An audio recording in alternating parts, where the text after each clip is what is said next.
This one tale has been passed down for generations, but only a few know its real power. What happens when the gods speak directly to a mortal? Once upon a time, in a land where the whispers of the gods could be heard in the wind, where the stars told stories older than time, there was a tale passed down from generation to generation, a tale so powerful that only a few truly understand its meaning. Our story begins with a young boy named Kweku, in a village that thrived along the river Ogun. Kweku was curious, always asking questions, always wanting to know more. But there was one question he had that no one could answer.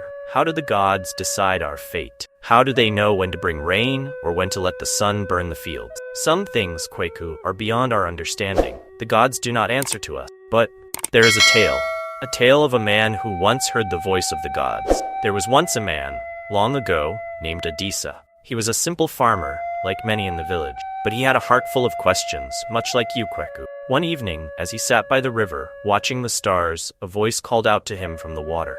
Adisa, you seek answers. You want to understand the ways of the gods. Who speaks to me? I am the voice of the river Ogun, the one who has watched over your village for generations. The gods have heard your questions, and now they will give you their answer.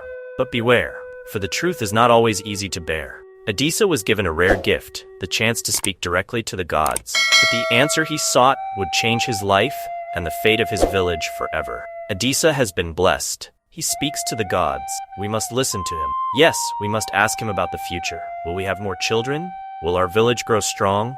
The village prospered, and Adisa became a trusted figure. But the more power Adisa gained, the more he sought.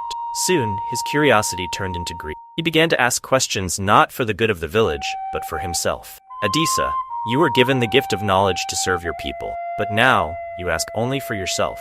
What is it that you seek? I wish to know the future. Will I become the greatest leader? Will I have wealth beyond measure?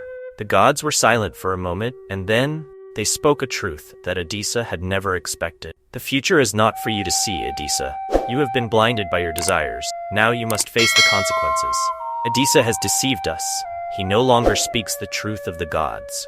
We should never have trusted him. The gods have turned their backs on us. Adisa had forgotten the most important lesson the gods had tried to teach him, that wisdom is not a tool for power, but a gift for the people. In his quest to know the future, he had lost sight of what truly mattered. Please, I was wrong. I understand now. I seek only to serve my people again. Tell me what I must do. Adisa, the path of the wise is not to know the future, but to lead with humility and care. You cannot control fate, but you can guide your people with the wisdom we have already given you. Return to your village and lead with an open heart. Humbled and changed, Adisa returned to his village, not as a man seeking power, but as a man willing to serve. He no longer claimed to know the future, but instead focused on the present, guiding his people with the wisdom of the gods. And that is the lesson of Adisa. The most powerful gift the gods can give is not knowledge of but the wisdom to lead with a humble heart. In the end, the gods' greatest gift is the one we often own, the power to choose wisdom over greed, humility over pride, and to serve others above all else. The most powerful stories are the ones that remind us of who. If you enjoyed this story, don't forget to like, share, and subscribe for more African folk tales and hidden wisdom from around the world.